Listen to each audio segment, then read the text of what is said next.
The views and opinions expressed in this podcast are simply that, opinions. All are presumed innocent until proven otherwise in a court of law. Sensitive topics are discussed. Discretion is advised. A jury is deliberating the fate of a mother accused of fatally leaving her baby in a hot car during her spa appointment. Plus, a trial date is set in the case of a Georgia teen charged with killing her parents. But we're learning there are social media posts the defense wants to keep out first. And celebrity attorney Alan Jackson now representing the son accused in the death of actor-director Rob Reiner. The court of law has wrapped up for the day in those cases. Now it's time for Court of Opinion.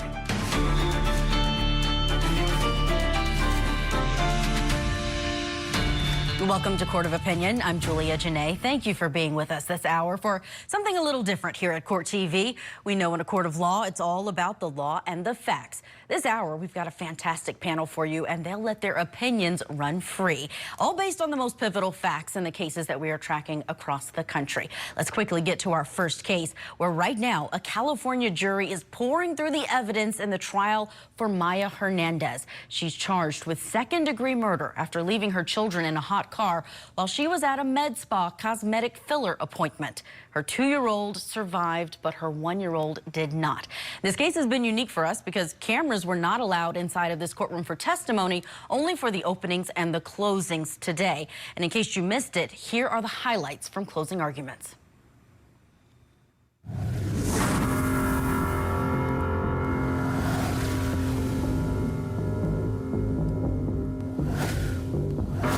We are here because on June 29th, 2025, the defendant, the biological mother of Emilio and Mateo, chose herself.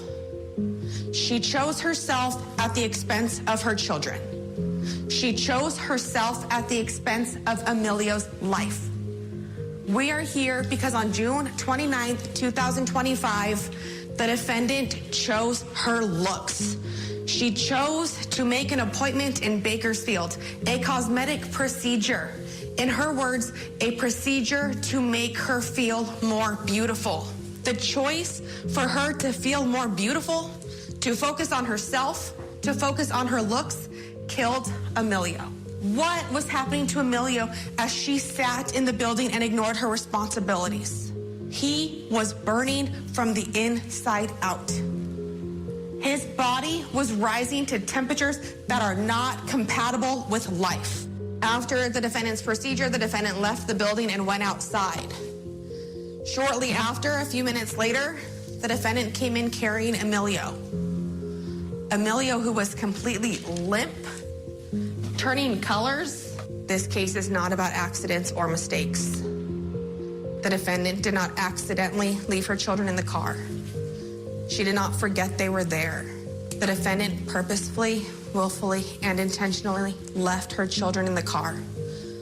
And she did so knowing what could happen.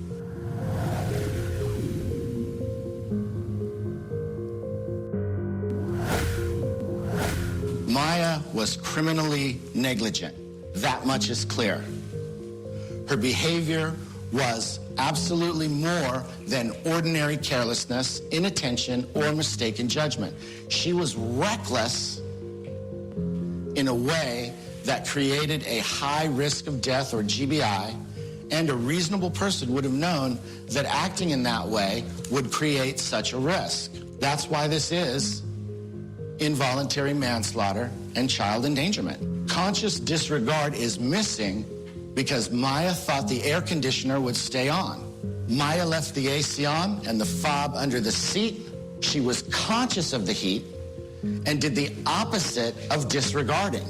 That's why Maya left the AC on in the first place. I'm asking you to find Maya Hernandez not guilty of count 1. Her conduct was clearly criminally negligent, but there is no implied malice in this case, and this is definitely not second-degree murder.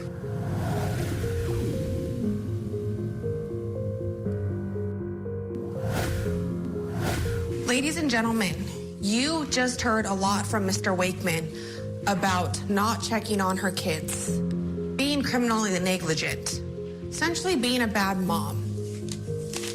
You heard that she thought the air conditioner would stay on.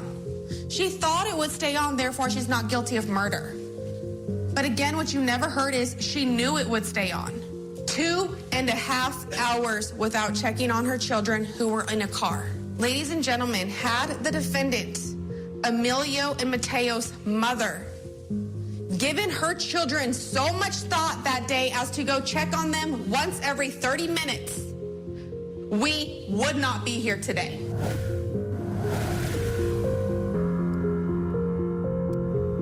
A lot of passion there from the attorneys giving those closings. And again, this jury has had the case for 1 hour and 32 minutes out there in California.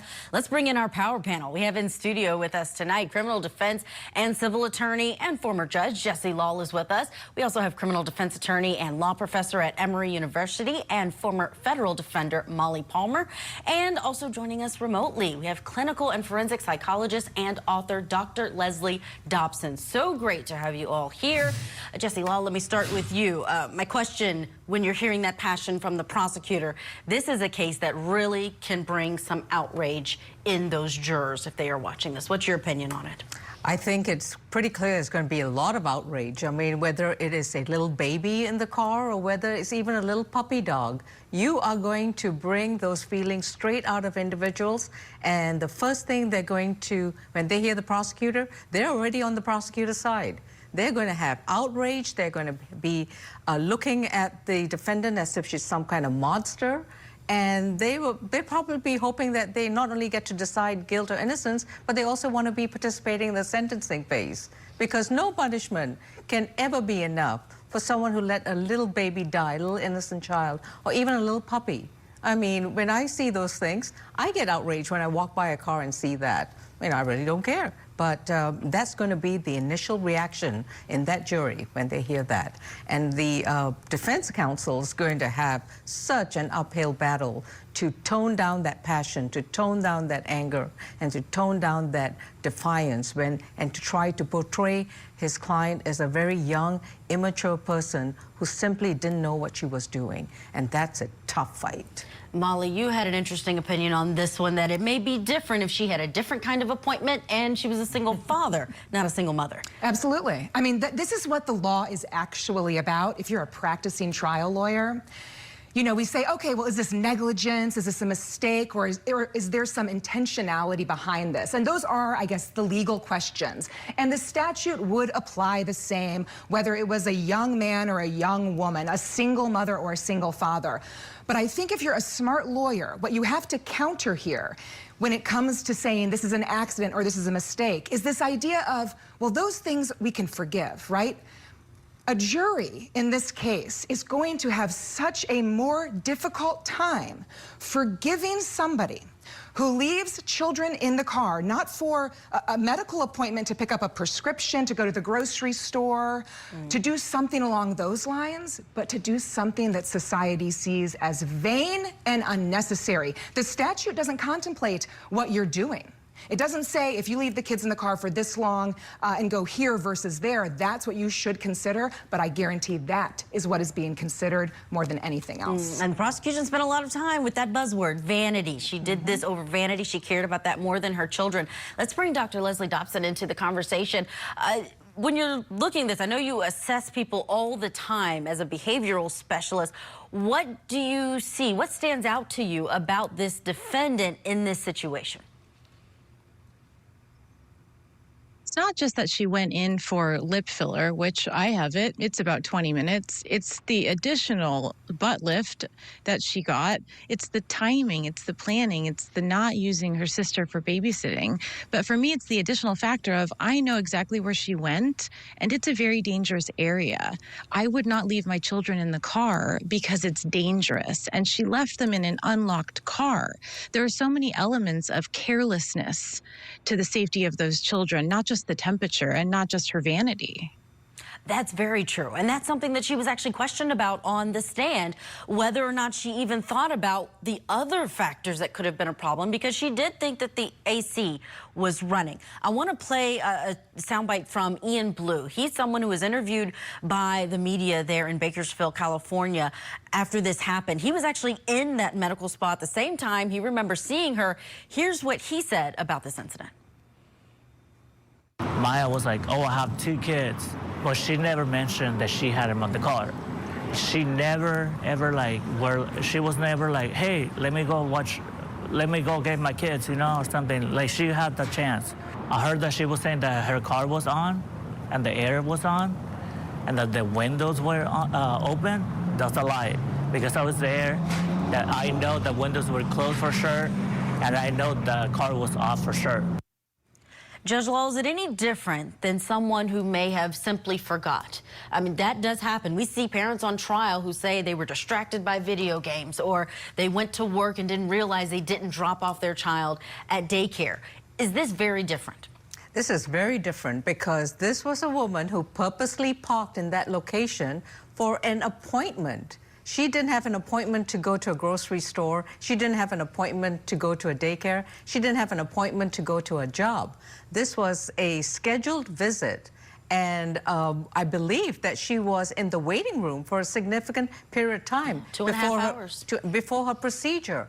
Time that she could have spent instead by just simply leaving her cell phone number with the receptionist, saying, I'm going to sit out with my kids. And then, you know, she had a spectrum of choices. And this is a situation where the fact pattern is just going to work so harshly against the defendant.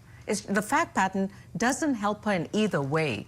This is a selfish, vain reason. She is doing it simply because she's trying to beautify herself. She isn't running into a pharmacist to get medication for the kids or for herself, or standing in line to get food stamps, or, you know, doing work in order to get money so she could feed her kids. This is something that's very vain, very, very horrible.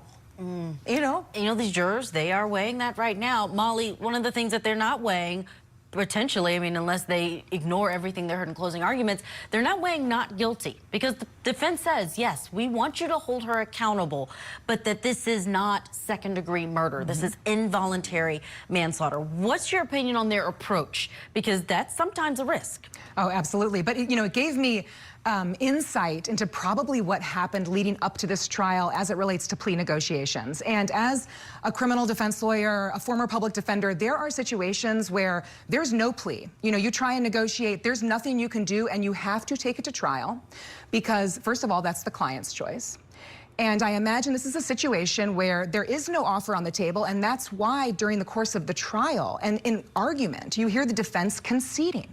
You think, why are you going to trial if you're just going to say she's guilty of this? Because there was nothing on the table for them to resolve the case to, and you have to go to trial. And so then you stand up in front of a jury and you try and use that somewhat to your advantage and say, look, we're admitting to what we did, but here's what we didn't do and here's why. And so, you know, what the defense did in putting her on the stand and trying to tell her life story and about how, you know, her ex was in jail for domestic abuse and trying to do all of that, that was the only strategy that they had. But there are reasons that defense lawyers go to trial, not simply to just win, to just get a slam dunk not guilty. It's a far more complex process than I think a lot of people realize. That is interesting insight when it comes to what happens behind closed doors before we get to a trial. Dr. Dobson, I want to get your take on this. I actually want to play something from her public defender who was asked questions before this trial started, and he's talking about what he thinks is a real mitigator in this case.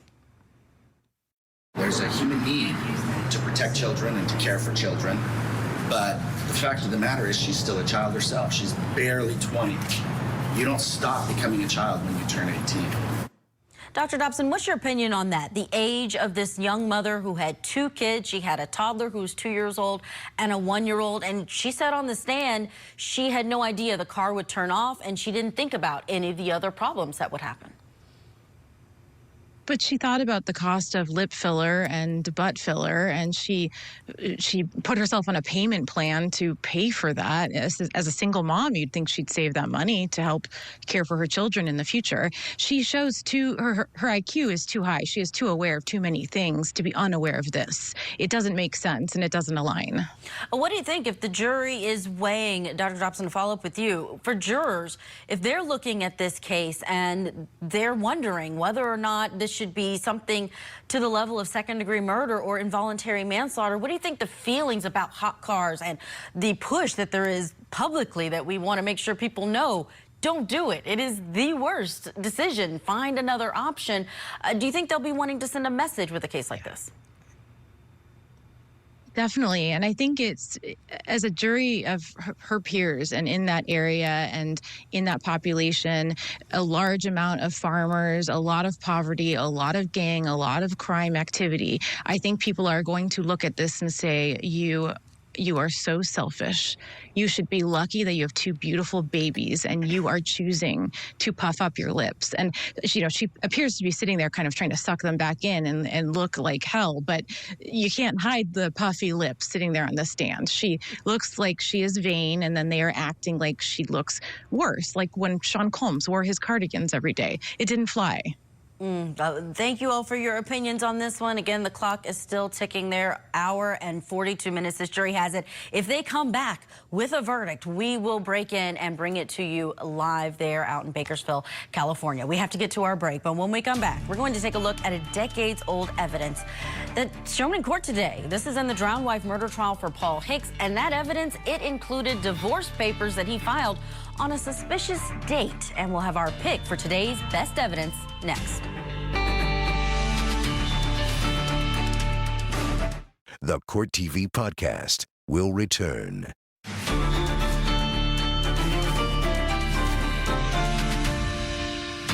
Welcome back to Court of Opinion. Let's go beyond the gavel. We are following a once cold case in Ohio where a husband was the prime person of interest, but there were no charges in his case until 24 years passed. This is the drowning death of his wife, Regina. Paul Hicks was charged after his close friend came forward to say he wants to tell the truth about what he really witnessed back in 2001. This is a man, Stephen Gates. He's expected to testify tomorrow. Everything hangs on his testimony. And he's expected to say that Paul pushed his wife's unconscious body in a vehicle into a pond. Now, this is a trial that can be tricky because the evidence is all over 2 decades old. And today, the jury saw some difficult photos of the victim. Here's what our Court of Opinion team chose as the best physical evidence presented for trial day 5. This photo of Regina Hicks's body in the car pulled from that pond. And the important thing that the investigator wanted to draw out is that she was located mainly on the passenger side, but seemed to be slumped a little bit over the console that was in the middle. Let's bring in our power panel to see what they think about images like this shown to the jury. We have with us Jesse Law, Molly Palmer, and Dr. Leslie Dobson. Molly, let me start with you. Seeing that, the passenger side of someone who's inside of a pond, how does it move the needle, in your opinion, when she could have moved inside of that vehicle, but the prosecution wants to say she's in that passenger side because he was on the driver's side? I mean, I think it's interesting because, you have a situation where, like you just referenced, there's so much time elapsed, and the jury is going to be grappling with that, right? They're going to want to know, why is there a delay here in terms of this individual being indicted and charged? And this is evidence that, would not change over the course of 20 years, right? This is not a situation where we have an advancement in DNA technology, and now we can say, oh, scientifically speaking, we're at a different point in the modern era where now we know. This has remained the same, right? But it's also the kind of thing where it is arguably very compelling evidence. It is very compelling evidence. And things like photographs, juries love photographs. They latch onto this much more so than testimony usually at trials. Judge Law, what do you think? Well, I think that gives a lot of room for the defense to argue a good, reasonable doubt as to why that body is in the rear seat. I mean, the body was submerged. There doesn't seem to be some kind of restraint over the body, like a seatbelt or something. It is possible for the defense to argue, and if they can bring in an expert to explain to the jury what happens to a human body, a corpse once it's underwater and submerged, there's a very good argument that the body could have floated and relocated. And it would be very hard for the prosecution to say, yes, she was definitely in the passenger seat at that time. I think there's a lot of room for a defense to argue there. I'm going to bring in Dr. Dobson to ask her about something. Molly Palmer mentioned that things could have changed in 25 years. And I want to ask you about the change perhaps in sentiment. This case back 24 years ago, they had basically everything in terms of the past between these two, the alleged domestic violence at his hands against his wife, the issue where she was wanting to leave him, the dangerousness of that situation, but it did not lead to charges. Do you think the sentiment has changed 25 years later to where they were very ready to accept the testimony that we are going to hear from this friend? I think the field of psychological assessment and lie detection has significantly advanced. If you let me in a room with this guy, give me 20 hours, let me do every test I want on him, I can tell you if his answers are consistent, if they're frequent, I can tell you if he's lying. I can tell you what he's telling that is true, as well as the man who is wanting immunity to come forward. But we have advancements where our normative samples are so vast, the analytics are significant, and you can't beat the test anymore. And we didn't have that 20 years ago. That's a good point. There was even an attempt at a polygraph test in this case. But I do want to get to something else that we saw that was really compelling evidence that came out today. This is a copy of the divorce papers filed by the defendant, Paul Hicks, on October 19, 2001. And why that's important is this is the day after Regina was last seen alive by her boyfriend. She was leaving his home. Now, these two were allegedly estranged, but they were together in a sense in terms of their marriage. But he filed these papers right after she was missing, and so that would be before her body was pulled from that pond. And another note that came out in court today is that he claimed to police that they were living together when apparently that was untrue, that he was living with his parents at the time. What do you think about the divorce filing, Molly? Is that something that can move the needle? Or if they were already estranged, does that really mean anything? Just a coincidence? It really depends on your jury, but I do think in general, juries are always going to consider motive. And if you don't have anything that could conceivably be a motive, you have a problem as the prosecution. And so it's not so much whether these divorce papers were in fact the motive. Who knows what the dynamic was here, right? This is, again, a long time ago. These are interpersonal relationships. We can only speculate. But if you have something that can create the idea that maybe there's a motive, then all you need is one or two jurors to latch onto that and start that conversation back in the deliberation room for it to actually kind of catch fire and go somewhere for the prosecution. Judge Law, why would he be filing it the day after? Two things come up for me. First of all, okay, as the defense, I'm going to argue, so what? If he was estranged, he may have been hanging on to those divorce papers for a while when he had been living with her, when he filled out those papers. And then things worked out that he said, no, I'm done with you. And he moved out and moved in with mom and dad. But he still had those papers. He didn't revise them. And then he filed them. The fact that he filed a divorce indicates that he wants to do, he wants to be separated with her. He doesn't want to be with her anymore. Where's the motive to kill her? He's taking steps to move away from her. So I think that divorce motive can work, for the prosecution or against the prosecution. And I've seen lots of divorce filings where the fact pattern they've set forth in their pleadings don't necessarily match when they file the paperwork. So the fact that he lives separately from her at the time that he filed it may not be to his veracity, just to the way things happened. Could be the argument that we will hear from the defense. They reserved their opening statement, so we don't know really what their theory of the case is. Dr. Dobson, they may call to the stand someone like you with your expertise. What's your take on this relationship between the two? Because there's this allegation of not only them being estranged, but that there may have been abuse there. And this can be a very dangerous time for a partner when they are separating from a relationship. Definitely. I think we need to know if he has narcissism, if he's psychopathic. Did he have a fleeting mood disorder, psychosis, depression?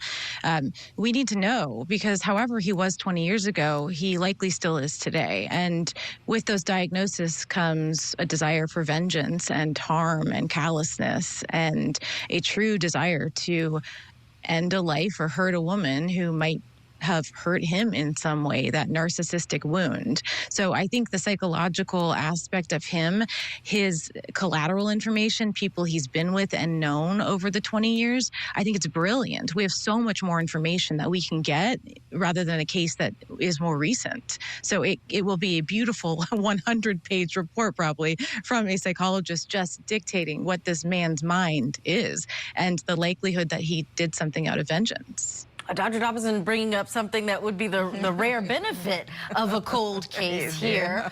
Talk about that. I mean, there's so much that's usually lost when you have 24 years in between the incident and when a jury gets a case. Right, and I think that kind of develops a little bit of skepticism.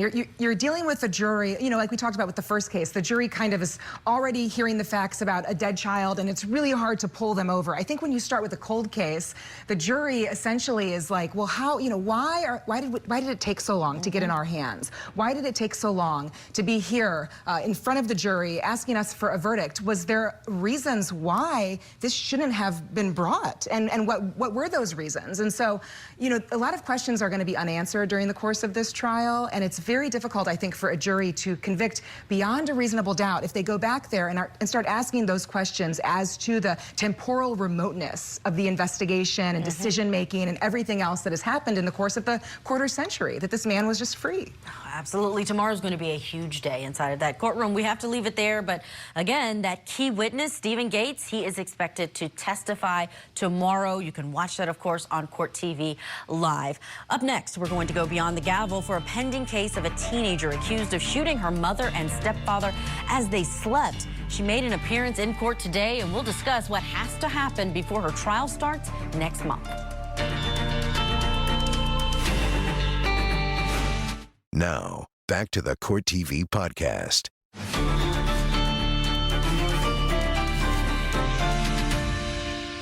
Every day here at Court TV, we see the judicial process play out in courtrooms across the country, from jury selection to the presentation of evidence, all the way to the verdict and sentencing. But what happens before a case makes it to court and after a case is adjudicated? That's what lies beyond the gavel. And we're taking you now to Georgia, where an alleged parent killer, Sarah Grace Patrick, was back in court today for a calendar call. She's a 17-year-old who's accused of killing her mother and stepfather, Kristen and James Brock, who can be seen in this image that was posted to Daniel Patrick's Facebook back in February. And here's a recap of this case. Investigators say the parents were shot to death while they slept. Patrick called 911. She reported the deaths and went on to post on TikTok about it. She was arrested in July and charged with 2 counts of aggravated assault and 2 counts of murder. And here's what happened in court today. Both sides say they are ready to go to trial in less than a month. January 5th is the trial date. There's also a pending evaluation report from a defense neuropsychologist that could throw a wrench in things. When it comes out, the state says that they have to see it and see if there may be something that will impact the timeline. Let's bring in our power panel in studio. We have criminal defense attorney Jesse Law, criminal defense attorney, and former federal defender Molly Palmer with us. And joining us remotely, we have clinical and forensic psychologist and author Dr. Leslie Dobson. Dr. Dobson, let me start with you on this one, because we've got a situation where she's a 17-year-old being tried as an adult for the death of her parents. What's your opinion on cases like this one? This is an interesting case of parricide, and in particular because you bring up social media. There was a lot of social media that was found in this case, and a lot related to substance use and trauma and abuse in the home. And so for me, a case like this shows me that this was a call for help, and no one was helping her, so she took it amongst herself to end their lives. That is what I would assume, and she may have also done it to rescue her 6-year-old child, or her 6-year-old sister, who came upon the bodies before she called 911. Molly Palmer, react to that for me, and also the fact that we're going to trial January 5th. This is only about 6 months since she's been arrested. Right. I mean, sometimes strategically, one side or the other wants to have more of a speedy trial than would be the alternative. But I do think there is more to be seen. My sense is that we are going to see some sort of defense that really highlights whatever trauma or abuse or negligence this teenager was suffering and kind of spins it in a way that maybe at this point we haven't seen much of, right? We've heard the facts about how she callously took to social media after the killings and how she put her younger sister in a situation where she came up upon the bodies. I mean, all of these horrible, horrible facts. But I have a sense that this is going to be one of those trials where there are additional horrible facts as to the accused, as to the defendant, that we have no idea the depths of just yet. Well, we're going to talk about some of those, but you mentioned her taking to social media. So I do want to share that because it did become a huge point of contention, especially early on in this investigation. Now, these were posted to the TikTok page of Sarah Grace Patrick, one that came with the handle sgrace0482. Let's take a look. This happened just after the murders of her parents. He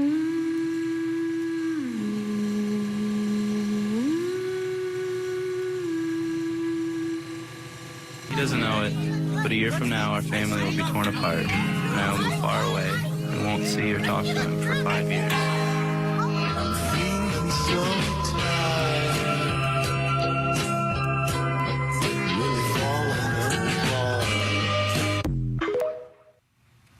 Jesse Lal, I don't know how a jury will react if that comes in as evidence. What's your opinion on it? I really don't know how to react myself. I mean, it showed a family, it showed her crying. It didn't really point to any kind of issues of abuse or domestic violence. It just showed a regular family, and then it showed the defendant crying. I mean, and then there was a comment that they're going to be torn apart. Is that some kind of doomsayer saying that she plans to kill him? Is that how they're going to be torn? I mean, there's a lot of implication in there without any readable conclusions. This is a trial. If the state is ready to go to trial with this, they better have a lot more solid, tangible evidence to lead the jury to believe that she could be convicted of murder beyond a reasonable doubt. If they're relying on her callous attitude, I mean, there is a lot of room for the defense to argue that this is a very young girl who was just engaging in conduct that most young girls engage in. I mean, the fact that they use TikTok or Instagram or whatever social media in there is not necessarily because they are trying to show how callous and insensitive and unfeeling they are. This is just their second nature. Dr. Dobson, can you weigh in on that? I think definitely. I mean, I think we have to also focus on the criminal history of the parents. There's a known history on the record that they had abuse claims against them and substance abuse claims. So we have.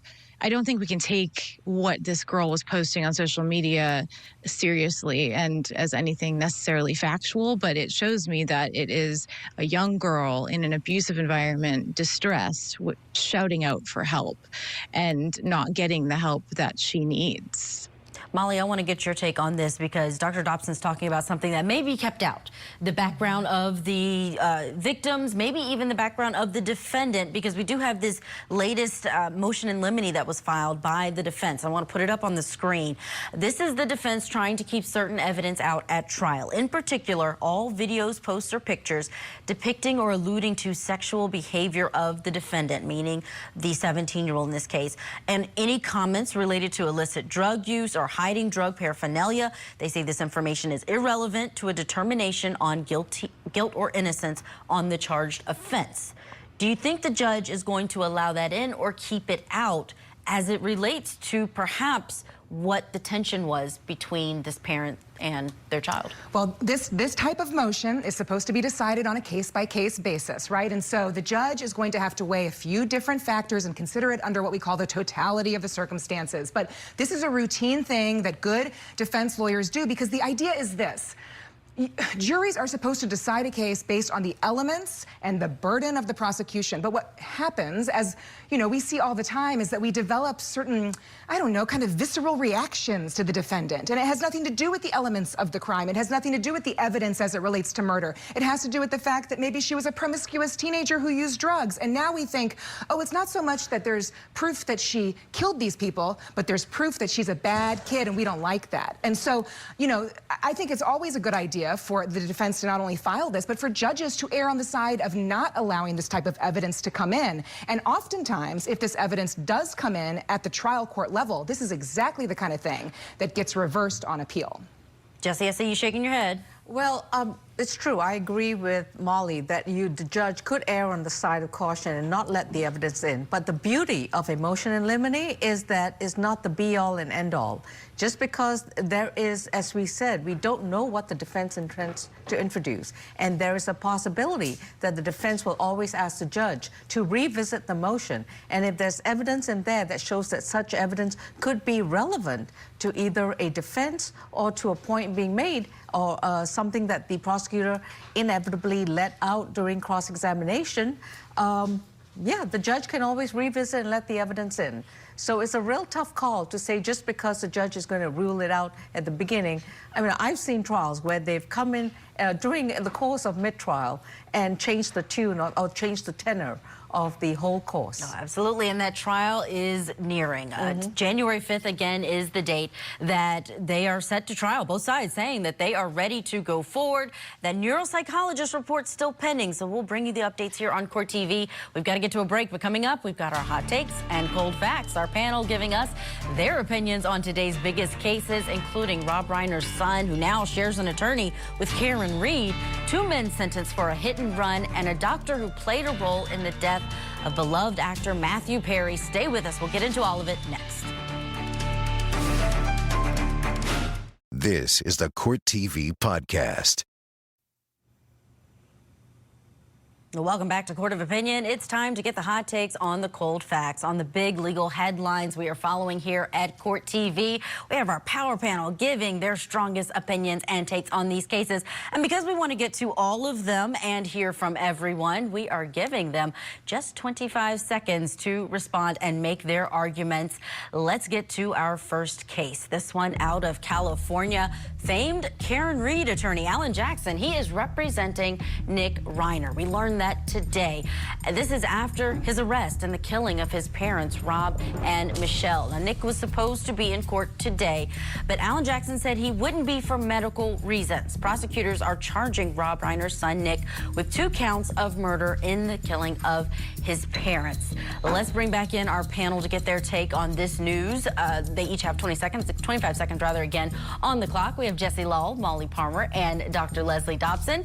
Former Judge Lal, let's start with you. 25 seconds. What's your take on Alan Jackson now taking the reins on this huge case? This is Hollywood celebrity, and what else would you have to represent the son of Rob Reiner? Is also another Hollywood celebrity attorney, and he's made his reputation with representing other celebrity cases. So it is most obvious that he should be out there. He has the power, he has the connections, he has the public persuasion that he should definitely represent him. All right, that's time. Molly Palmer, you have a different take on Alan Jackson being on this case. I do. I am. So on one hand, I think he probably has the client management skills that are going to serve him well representing somebody like Nick Reiner, who I'm just guessing might be a difficult client. But I think if you go in front of a jury and you already have this privileged son of Hollywood who now has this high profile, expensive, famous lawyer, I don't think that's a good look. Think it's not going to bode well with the jury. Let's turn to Dr. Leslie Dobson. Dr. Dobson, we've got a lot of questions that people have about the mental health status of this individual, his addiction in the past. What's your take on this case? Well, I think the lawyer's already doing his job fairly well. I mean, I would imagine the individual is likely detoxing. We're not talking about a medical leave or he doesn't have a cold. There's a reason we don't know if he's competent. There's a reason he didn't show up today.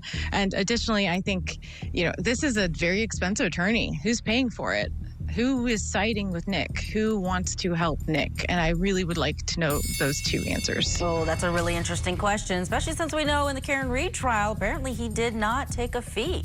Let's move to hot take number 2. 2 men sentenced to prison after pleading guilty to killing a bicyclist in an incident that was caught on camera. They were both teenagers in 2023 when this happened, stole a car, and then intentionally hit the cyclist who was along law enforcement officer. They captured the whole thing on video, posted it to social media. 20-year-old Jesus Ayala will be serving 20 years to life, and 18-year-old Jasmine Keys is going to be serving 18 years to life in this plea. Jesse Law, I'm going to start with you. Your take on the outcome in this case. It is going to be a sad and tragic end for these two young men. When you have photographic video evidence like this is what juries love, and that was typically will take the jury over the threshold to convict them, and their lives will be pretty much set in prison. Then there will be no childhood, no young boys, no young adulthood. This will be life served in incarceration, and they will come out very brutal. So it sounds like you're saying it's good that they pleaded in this case. Molly Palmer, what's your take on this one? I think this case really highlights something that I struggle with as somebody who did focus on juvenile defense for a while in my career. You know, the idea is that if your brain is still developing, if you're a teenager, you're different. You may be less culpable in certain respects, and we should have leniency. But I struggle because when you have the role of social media with the modern teenager, it changes things, and I think it has created tragic situations like this one. Yeah, them posting to social media did not help in the court of public opinion or in the court of law. Dr. Leslie Dobson, let me get your take on this one. You got a 16-year-old and an 18-year-old at the time, now basically serving up to life.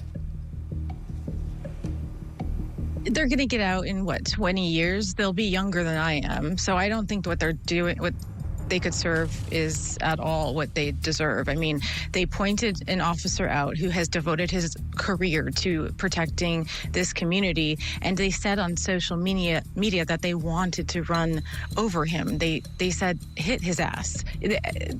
They deserve more time in prison. They intentionally harmed this man. All right, speaking of amount of time served, let's get to our third story. The doctor who helped sell ketamine to actor Matthew Perry before his overdose death avoids prison time.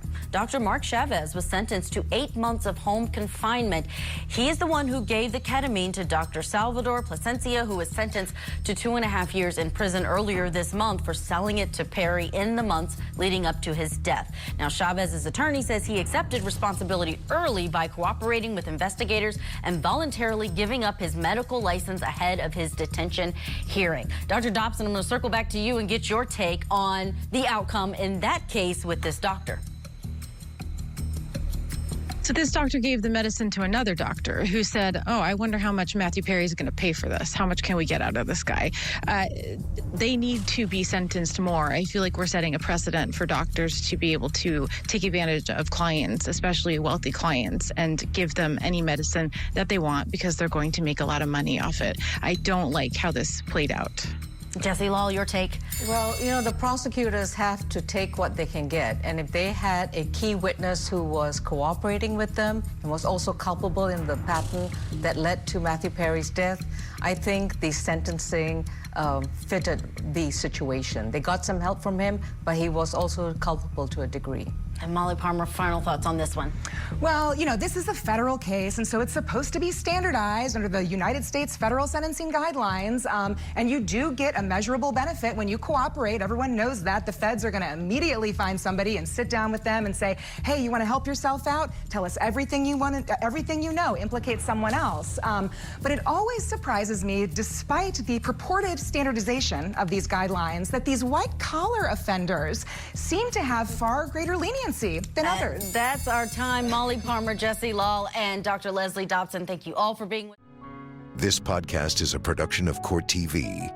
Go to CourtTV.com for more content, trials on demand, and to find out how to watch Court TV in your area.